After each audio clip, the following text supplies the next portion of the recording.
नमस्कार, मैं रिया और आप देख रहे हैं डॉक्टर साहिब। आज हम सफ़ेद मोतियाबिंद के बारे में बात करने वाले हैं और जानेंगे कि किसी को किस तरीके से प्रभावित कर सकता है। और इस विषय में हमारे साथ जानकारी साझा करेंगी डॉक्टर निम्मी रानी। डॉक्टर साहिबा बिहार की जानी मानी आई स्पेशलिस्ट हैं।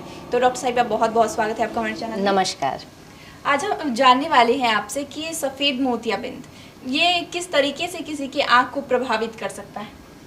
आँखों के अंदर, ह्यूमन आइज़ के अंदर एक नेचुरल लेंस होता है जिसकी पारदर्शिता में कमी आने को ही हम मोतियाबिंद कहते हैं।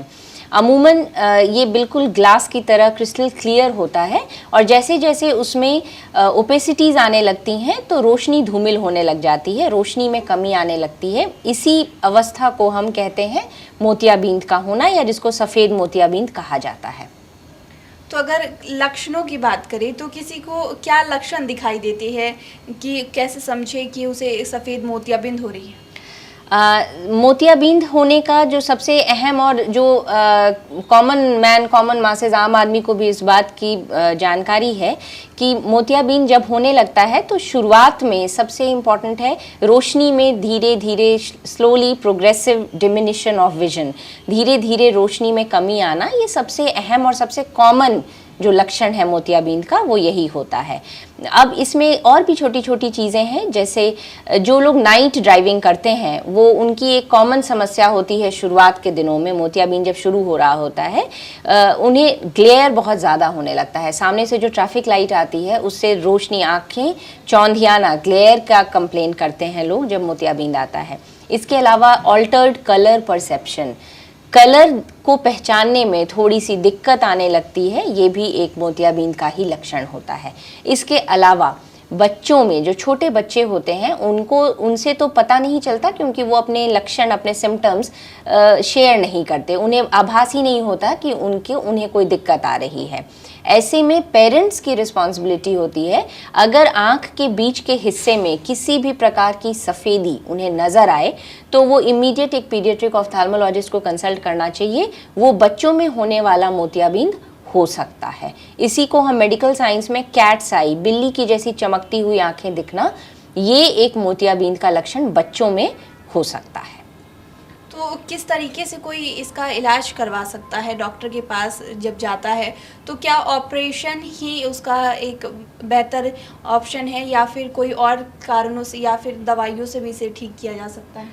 जी, मोतियाबिंद एक ऐसी बीमारी है जिसमें कि आँख के अंदर के लेंस में ओपेसिटी आने लगती है और एक बार अगर ये होना शुरू हो जाता है तो इसका अल्टीमेट ऑप्शन सर्जिकल ही है।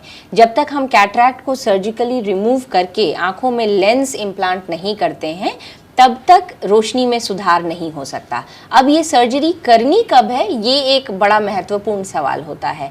तो ऐसे में अब चूँकि बहुत ही एडवांस तरीके से कैटरैक्ट सर्जरी की जाती है और बहुत ही अच्छे किस्म के लेंसेज अब हैं, मार्केट में अवेलेबल हैं, तो एज आई स्पेशलिस्ट हम ये चाहते हैं कि आम जनता इस बात को समझे कि जो एक पुराना कॉन्सेप्ट था कि मोतियाबिंद अगर है तो वो तब तक ना कराएं जब तक कि वो पक नहीं जाता है। ये एक बहुत ही गलत धारणा है जिससे कि अब आम जनता को वाकिफ़ होना चाहिए। मोतियाबिंद को पकने का इंतज़ार करना सबसे बड़ी गलती है। आप इस चैनल के माध्यम से मैं अनुरोध करना चाहूँगी कि ये गलती बिल्कुल ना करें। मोतियाबिंद एक बीमारी है, उसको उचित समय पर उसका इलाज सर्जरी के द्वारा होना चाहिए। उसके पकने से उसके कॉम्प्लिकेशंस बढ़ने का खतरा रहता है। लोग ज़्यादातर एक बात को फॉलो करते हैं कि ज़्यादातर लोग यही चाहते हैं कि अगर उनके आँख में ये कैटरैक्ट्स की समस्याएं हो रही हैं तो उसका ऑपरेशन वो ठंड में ही करवाएंगे। ऐसा क्यों? ये फिर मैं बताऊंगी, ये एक बहुत ही गलत धारणा है। ये बिल्कुल बाकी ऑपरेशंस की तरह इसका भी मौसम से कोई लेना देना नहीं है।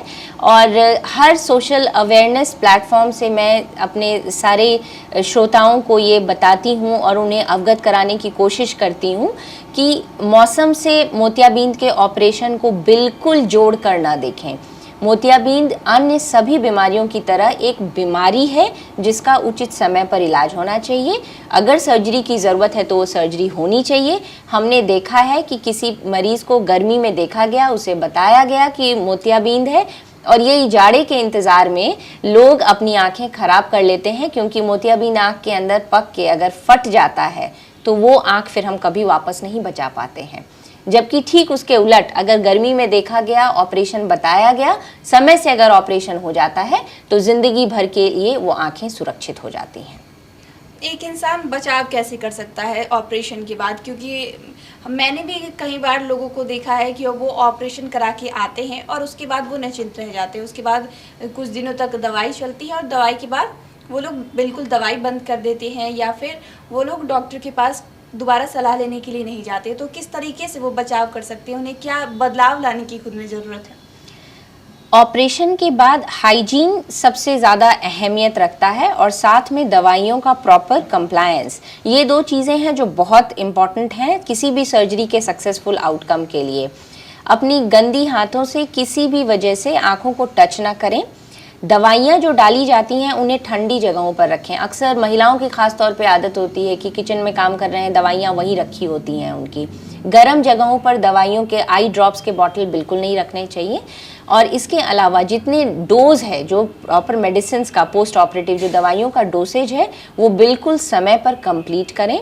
इसके अलावा ऑपरेशन के बाद एक तो पहले दूसरे दिन ही जाकर एक सर्जन से वापस एक चेकअप कराना चाहिए और उसके बाद 1 हफ्ते के बाद और उसके बाद 2 हफ्ते के बाद। 2 हफ्ते के बाद अमूमन हम लोग ग्लासेस प्रिस्क्राइब करते हैं और उसके बाद से ही सर पर से नहाना, हेड बाथ अलाउ किया जाता है।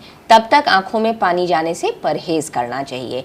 ऑपरेशन के ठीक बाद छोटे बच्चों से थोड़ा सा दूरी बना के रखनी चाहिए, क्योंकि छोटे बच्चों से चोट लगने की खतरा, आशंका ज़्यादा होती है। इसके अलावा ऑपरेशन के बाद ब्लड प्रेशर और ब्लड शुगर को लेकर बहुत ज़्यादा केयरफुल रहने की ज़रूरत है, क्योंकि ब्लड प्रेशर और ब्लड शुगर अगर ऑपरेशन के इमीडिएट बाद अगर बढ़ता है तो इससे भी आँखों पर बहुत ही बुरा असर पड़ सकता है। तो शुक्रिया डॉक्टर साहिबा, जो आपने हमें सफ़ेद मोतियाबिंद के बारे में जानकारी साझा की है, उसके लिए बहुत बहुत शुक्रिया। बहुत धन्यवाद। तो आप डॉक्टर निम्मी रानी को सुन रहे थे, जिन्होंने सफ़ेद मोतियाबिंद के बारे में हमारे साथ जानकारी साझा की है और उन्होंने ये भी हमें बताया कि किस तरीके से लोगों को ये गलत धारणा है कि अगर मोतियाबिंद हुई है किसी को तो वो सर्दियों में ही उसका ऑपरेशन कराएंगे।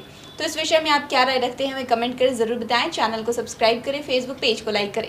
साथ ही डॉक्टर साहब से क्या सवाल है, हमें कमेंट कर या मेल के माध्यम से भेज सकते हैं। वीडियो देखने के लिए आपका शुक्रिया।